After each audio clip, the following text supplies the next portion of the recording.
Praise Lord. സ്നേഹവന്ദന യേശുനാമത്തിൽ.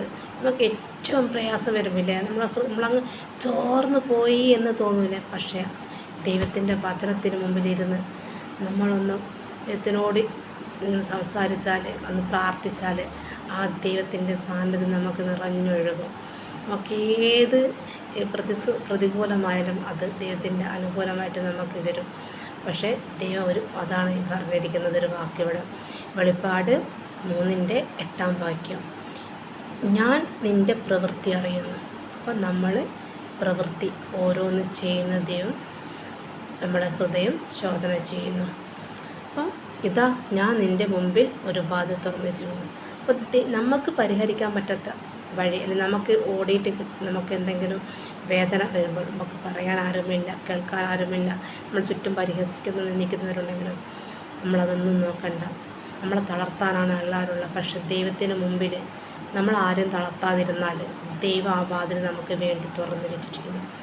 ആ തുറന്ന വാതിൽ, നമുക്ക് വേണ്ടി തുറന്നു വെച്ച വാതിൽ ദൈവം നമുക്ക് എപ്പോഴും നമ്മുടെ എല്ലാ ഭാരങ്ങളും ഇറക്കി വെക്കാൻ തുറന്നു വെച്ചെന്ന ആ വാതിൽ ദൈവം തൊട്ടതാണെങ്കിൽ, ദൈവം അറിഞ്ഞ് തുറന്ന വാതിലാണ്, അത് ആർക്കും അടയ്ക്കാനാവില്ല.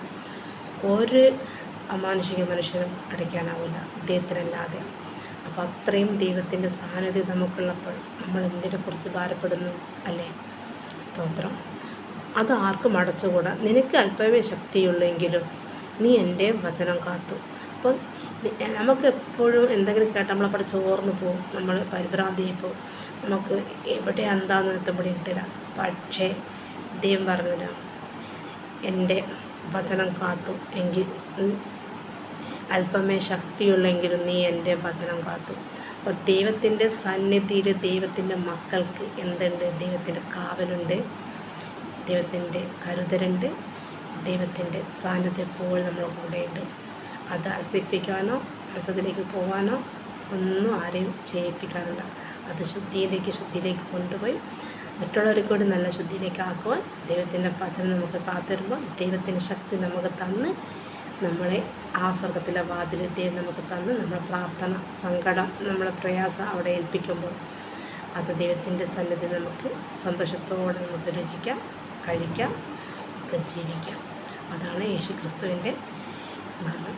എല്ലാവർക്കും ആശ്വാസം, സമാധാനം തരുന്ന ദൈവത്തിന് നമ്മൾ എല്ലാവർക്കും എപ്പോഴും ആ സമാധാനം, സന്തോഷം കിട്ടട്ടെ എന്നും ദൈവനാമത്തിൽ നിങ്ങളെ എല്ലാവരെയും ഏൽപ്പിച്ച് പ്രാർത്ഥിക്കുന്നു. ആമേൻ. സ്തോത്രം.